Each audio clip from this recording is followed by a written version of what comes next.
Are you the reserved guest? I have something to confirm with you, would you mind sparing a moment? As I was about to enter the restaurant, a woman in chef's attire with a tense expression approached me. I wondered what she wanted to confirm regarding my meal. When I listened to her, I was hit with a shocking revelation that made me go pale. My name is Emily Thompson, 31 years old, working in the advertising industry. I work hard to create better advertisements. It's a challenging job, but very rewarding. My husband, whom I met through work, is named John, a year older than me, and we've been married for a year. Being a dual-income household, we share our household chores and help each other out, managing our life quite efficiently. Initially, our interactions were only related to work, but as time went by, we started having more personal conversations and grew closer. I realized that we had similar interests and values, and I started developing feelings for him. When our collaborative project was coming to an end, fearing that we might not see each other often afterward, I mustered the courage and confessed my feelings to him. I had always been focused on my work and, while I've dated before, this was the first time I ever confessed my feelings to someone. I was very nervous, but he accepted my feelings. And so, we started dating, and after a year, he proposed, and we got married. Before marriage, John told me he had been previously married and was divorced. They were married for about a year, had no children, and mutually decided to part ways due to differing values. It seemed like John regretted not being able to make his previous marriage work. He seemed a bit reserved when it came to love, probably because of his past experience, but I understood. As long as there were no lingering issues, I didn't mind his past. It wasn't about wanting happiness from marriage, but wanting to live my life alongside John. So, I accepted the fact that John was divorced and went ahead with the wedding. Our married life was filled with happiness, but slowly the real implications of John being divorced began to unravel.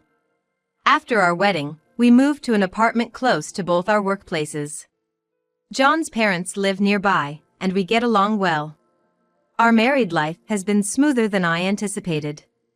I initially had concerns about living so close to my in-laws, fearing potential conflicts, but they were always kind to me. Given our work schedules, John and I hardly have time during the weekdays, but we make the most of our weekends. Living with my husband, due to both of us working, we don't get much leisure time together on weekdays, except for brief conversations at dinner. Therefore, we spend a lot of time together on weekends. We both enjoy eating, and often cook dishes we want to try at home. Ideally, dining out would be great, but I have an allergy to fruits from the Rosaceae family, so I can't casually eat out. Even when I think a dish doesn't contain these fruits, they might be used as a hidden ingredient, making it tedious to constantly check with restaurants. Even a slight touch causes my skin to turn red and swell. I feel bad asking about ingredients at restaurants and have developed an aversion to dining out due to this. I developed this allergy as an adult, and initially, I was taken aback since I hadn't expected it. I recall a time when I ate a lot of strawberries, my mouth swelled up, making it difficult to breathe. I used to eat fruits frequently, and after getting tested at the hospital, I was devastated to find out about my Rosaceae fruit allergy. Discovering that I could no longer eat favorites like strawberries, apples, pears, and peaches saddened me. I've had reactions after eating food I thought was safe, only to find out they contained allergens, which further discouraged me from dining out. This made me apprehensive about buying ready-made meals or snacks, adding a bit of stress to my life. Perhaps due to the initial severe allergic reaction and the sadness of not being able to eat my favorite fruits, I became overly cautious about checking ingredients. During meals with my husband while we were dating, my constant checks made me feel apologetic. However, I can't feel at ease without thorough confirmation, and without it, I can't fully enjoy meals. Still, we love eating, so my husband and I would select ingredients and enjoy cooking together. This routine helped reduce my excessive worries. Fortunately, both my husband and his parents understand my allergies, which has eased the mental burden I felt after getting married. Especially my mother-in-law, who has a deep understanding of allergies. since her father had a severe wheat allergy. Wheat is commonly used in many products. Even a little bit affected him, and allergies can be lethal, so we were very careful, she explained. She researched my allergy and always ensures that meals are safe for me. When we dine at her place or go out, she takes extra precautions, allowing me to enjoy meals without worries. You shouldn't have to be scared during meals. I'll make sure everything is safe for you, she told me, which almost moved me to tears. I have a great relationship with my in-laws, especially my mother-in-law, who treats me like her own daughter. We often go out together. My husband and his parents are wonderful people, and the concerns I initially had about my allergies have vanished. One day, a project I proposed at work was successful, earning me a promotion, which I excitedly shared with my family. They were all thrilled, especially my mother-in-law. While spending time with her, she invited me to celebrate at an upscale restaurant. That's a very fancy place, isn't it? I can't let you do that, I hesitated. The restaurant was in a luxurious hotel nearby, which I had always dreamt of visiting since my student days. However, it's truly upscale, and I felt it was too extravagant even for a celebration. You don't have to hold back. This is such a joyous occasion, let me treat you, she insisted, genuinely happy about my promotion. Her sentiment warmed my heart, but I had reservations. I remembered visiting the restaurant's website before my allergy developed and dreaming of tasting their fruit-filled tart someday. The restaurant often uses fruits from the Rosaceae family. While I appreciate my mother-in-law's kindness, besides the issue of the restaurant being upscale, I'm hesitant because they frequently use fruits from the Rosaceae family, which I'm allergic to. Whenever I dined out with my mother-in-law in the past, we informed the restaurant of my allergy beforehand. But each time, I felt guilty asking them to accommodate my dietary restrictions, so we often chose restaurants that seldom use my allergenic foods. I worry that even if we inform this restaurant about my allergy, it might inconvenience them due to their frequent use of fruits.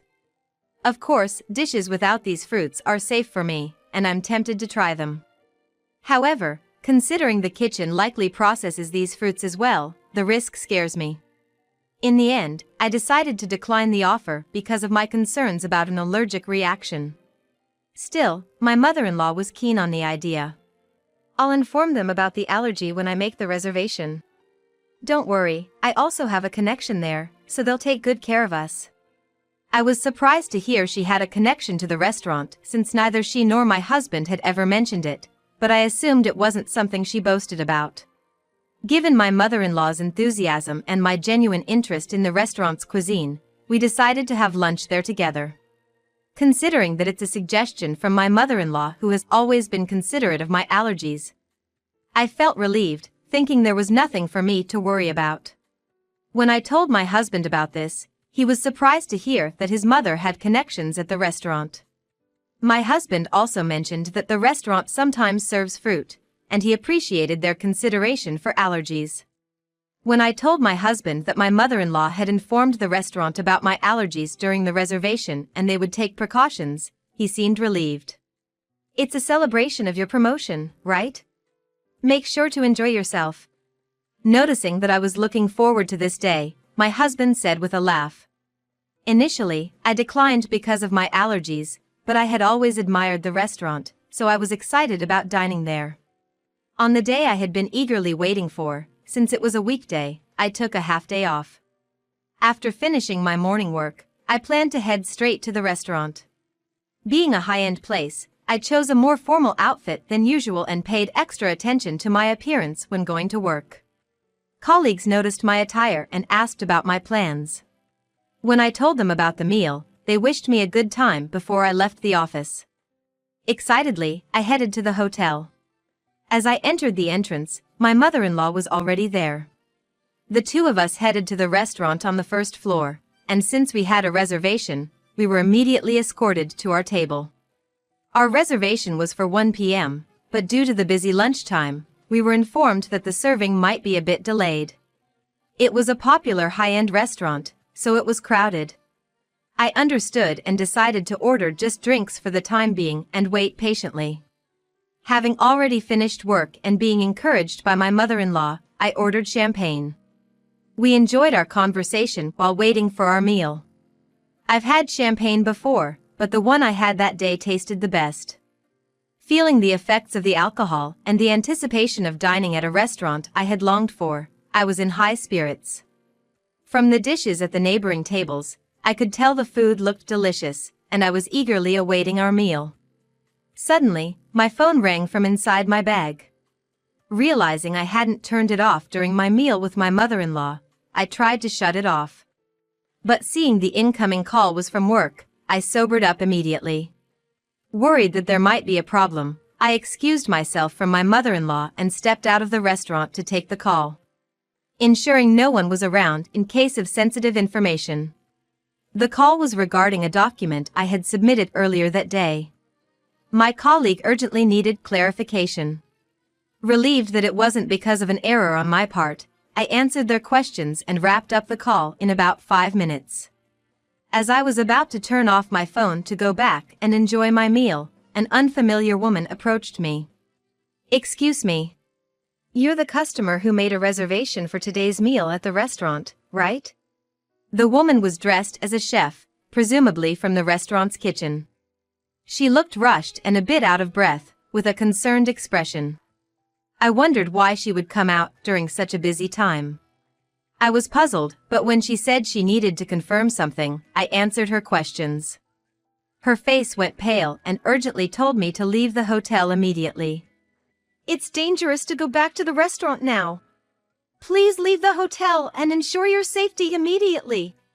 Suspicious of the woman's intense demeanor, I asked for clarification. Once I grasped the situation, I felt the blood drain from my face. I quickly hopped into a taxi waiting in front of the hotel and headed home. That evening, my mother-in-law called. When I picked up, she was furious about me leaving her at the hotel and returning home without saying anything, causing embarrassment since she had reserved a special course. "You had everything set up to celebrate, and you just leave without a word. Don't you know basic manners? What kind of upbringing did you have?" She was angry in a way I had never seen from my mother-in-law before, and she started to berate me. I had always thought of my mother-in-law as a kind and gentle person, but there was no trace of that now. I believed that the kind mother-in-law I had known would be upset if I left without saying anything, but would also be concerned about whether something had happened to me. However, she was furiously yelling with such intensity that I began to believe the rumors about her were true. As I remained silent, she continued to berate me further, complaining even about my parents and how they raised me. "You've been silent this whole time. Don't you realize you've done something wrong? You're not fit to be my son's wife." After a long tirade, she finally seemed to calm down a bit. I then quietly posed a question to her. "You told me that you informed the restaurant about my allergies when you made the reservation today, and I could relax, right? But the restaurant wasn't aware of my allergies, so what happened?" In fact, the meal today had ingredients that I was allergic to. Not only in the dessert but also in the main courses, the allergenic ingredients were used in marinades and sauces, which weren't apparent from just looking. The woman who approached me earlier had taken the reservation call from my mother-in-law, and she said that no mention of my allergies had been made then. However, she noticed the allergy badge on my bag and came to check just in case. Being the chef responsible for our meal that day, she immediately noticed the inclusion of the allergenic ingredients. If she hadn't informed me, I would have unknowingly consumed the food with allergens, which would have resulted in a severe allergic reaction. Initially, I doubted that my mother-in-law would purposely make me consume allergens, but considering the woman took time out of her busy schedule to inform me, I quickly believed her. Furthermore, this woman knew about my mother-in-law's true nature. Thus, she deduced my situation and advised me to leave immediately and ensure I went somewhere my mother-in-law wouldn't follow. The reason she knew my mother-in-law was that she was my husband's ex-wife. She now works under her maiden name, Kate Young. Seeing me with my mother-in-law, she realized I was the new wife and decided to help me out. She assumed I was the new wife because she believed that my mother-in-law wouldn't have female friends, especially someone of a similar age. After getting married to my husband, the ex-wife lived with his parents and was subjected to significant mistreatment by my mother-in-law. Before they married, she, like me, thought the mother-in-law was gentle and kind, which left her quite baffled. Once they started living together, when my husband or father-in-law wasn't around, the ex-wife faced continuous criticism for her housework and was always subjected to snide remarks. Being a full-time housewife, she had no escape. Despite her culinary skills, honed from attending a professional cooking school, the mother-in-law still found faults with her dishes, even discarding them at times. She considered discussing this with her husband, but the mother-in-law was adept at concealing her true nature, especially around him. Feeling her complaints would fall on deaf ears, the ex-wife aimed to gather evidence. But as she had recently become a full-time housewife, she lacked funds and was almost constantly under the watchful eye of the mother-in-law. Unable to gather proof and without anyone to confide in, she felt trapped in this life. So, she fled in the form of a divorce. Despite never having worked before, she utilized her culinary license to seek employment and was lucky to land a job at the restaurant. She worked diligently, and over time, the memories of her mistreatment faded, and she began to enjoy her work. After a few years, as she matured into a full-fledged chef, for some reason, my mother-in-law discovered she worked there and started frequenting the restaurant. Upon realizing her ex-daughter-in-law was there, she discreetly threatened her for discounts. While she declined absurd demands, past traumas influenced her to yield to some. The connection my mother-in-law spoke of referred to the ex-wife. When I questioned why she hadn't communicated my allergies to the restaurant, my mother-in-law feigned ignorance. "I knew about your allergies, so I must have told them. Maybe it's the staff's oversight?" She countered defensively, placing the blame on the restaurant staff. Given that the reservation call was handled by the ex-wife, it's probable that my mother-in-law deliberately didn't mention the allergies, intending to pin the blame on the restaurant. However, I was already on to her game.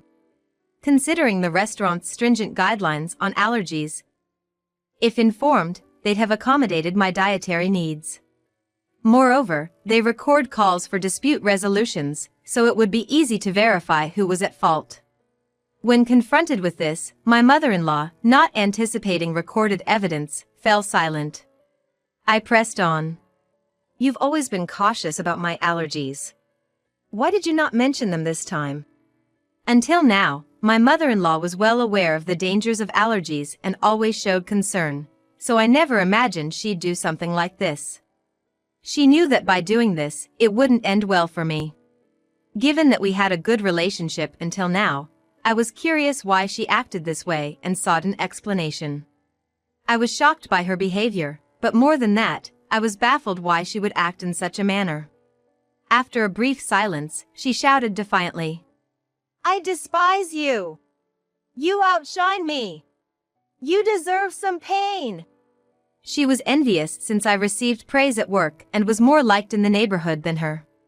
She arrogantly claimed that even if I spoke out, no one would believe me.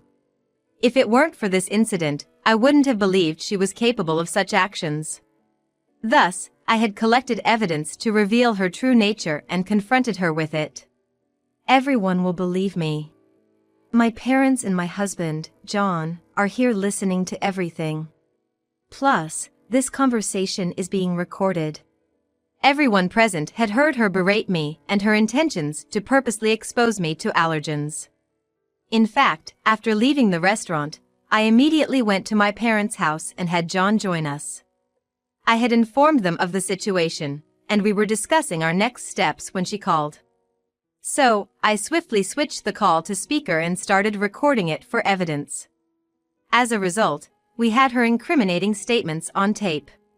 She was taken aback by my revelation and asked in a shaky voice, "Wait, is John there with you?" She never expected her son to find out and asked in a trembling voice. In response, her son, who had been silent and emotionless gathering evidence, spoke up.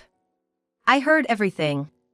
I can't believe you'd do something like this, Mom," he said in a suppressed, angry tone, and she hastily began making excuses. "It wasn't like that, I didn't mean." Her desperate attempt seemed insincere, especially after her earlier outburst. His anger was evident as he shouted, "Not only towards Kate but also towards Emily. I don't even want to think of you as my mother anymore. We're cutting ties." Given the true nature of the mother he had trusted, John was beyond furious. He then declared his estrangement from her, ignoring her cries. Furthermore, my parents said that they would sue her for attempted murder, and John cut off the call, disregarding her voice. Later, when John informed his father about the incident, he was furious and suggested divorce, eventually throwing her out of the house. With no relatives to rely on, no income, and being a housewife, she clung desperately, pleading and crying.